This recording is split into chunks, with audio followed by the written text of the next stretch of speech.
Le Portugal, Lisbonne en particulier, serait-elle victime de son succès? C'est en tout cas ce que craignent les habitants de certains quartiers qui se disent littéralement envahis par les touristes et par les expatriés. Et ça n'est pas qu'un sentiment, car c'est vrai que cette fréquentation a fait grimper les loyers, contraignant certains résidents, vous allez le voir, à déménager en périphérie. Mathieu Boisseau, pour France 2, est allé sur place avec Vincent Bouffartigue. C'est la rançon du succès de l'une des villes les plus visitées d'Europe. Dans le centre de Lisbonne, il y a toujours plus de touristes et toujours moins d'habitants. Les Lisboètes sont presque introuvables dans certains quartiers. Voici celui d'Alfama, tellement apprécié des vacanciers que les riverains, comme ce retraité, ont le sentiment d'être envahis, chassés de chez eux. Et parfois ce n'est pas qu'une impression. J'ai reçu un avis d'expulsion. Je suis locataire et je dois partir avant la fin du mois. Le nouveau propriétaire de l'immeuble est une entreprise. Elle va le transformer pour le tourisme et ne veut pas que je reste. Il a toujours vécu dans ce quartier populaire. 250 € de loyer pour 20 mètres carrés. L'appartement sera 6 fois plus rentable, une fois loué aux touristes à des prix plus élevés. Ils vont détruire ce mur pour relier mon appartement à celui d'à côté, déjà vidé. Rien que dans ma rue, j'ai compté 18 logements réservés aux touristes. Grâce à l'aide de ses amis, Antonio Melo déménagera dans un logement social non loin d'ici.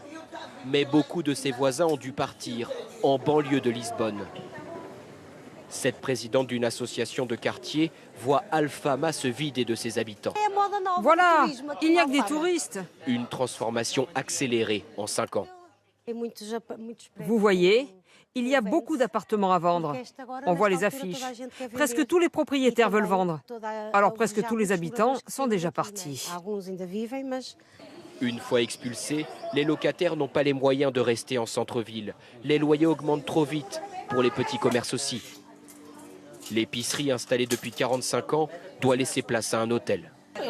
Mon loyer actuel est de 150 €. Si je veux retrouver un espace, je devrais payer 1 000 €. C'est impossible. Au bord de la faillite il y a 7 ans, le Portugal a tout fait pour convaincre les étrangers de visiter le pays et de s'y installer avec des réductions d'impôts. Leurs investissements ont relancé l'économie, mais provoqué une flambée des prix à Lisbonne, qui surprend même les agents immobiliers. Ça, c'est un petit appartement, 70 mètres carrés. Il y a 3 ans, il était vendu 200 ou 250 000 €. Aujourd'hui, c'est 2 fois plus, 500 000 €. Voilà pourquoi autant de Portugais vendent leurs appartements. Le salaire moyen est de 950 €, 2 fois moins qu'en France. C'est un choix financier qu'ils font. Vendre, faire une bonne affaire et pourquoi pas réinvestir. Mais jusqu'où les prix grimperont-ils? Dans les quartiers les plus prestigieux de Lisbonne, ils atteignent 10 000 € le mètre carré, comme à Paris. Alors même les acheteurs français s'éloignent du centre-ville. On en parlait ce matin avec le constructeur. Une maison comme ça, il m'a dit, il y a 10-15 ans, elle valait le même prix qu'aujourd'hui. Ce couple, bientôt retraité, visite une maison à 20 km de Lisbonne. 170 mètres carrés, 300 000 €, plus abordable. Il va falloir s'écarter un petit peu et découvrir d'autres zones qui sont tout à fait agréables et qui sont encore plus typiques, où on retrouve encore la vie au Portugal comme on l'imagine. On va avoir une belle maison, avec un coût de la vie inférieur, une fiscalité intéressante.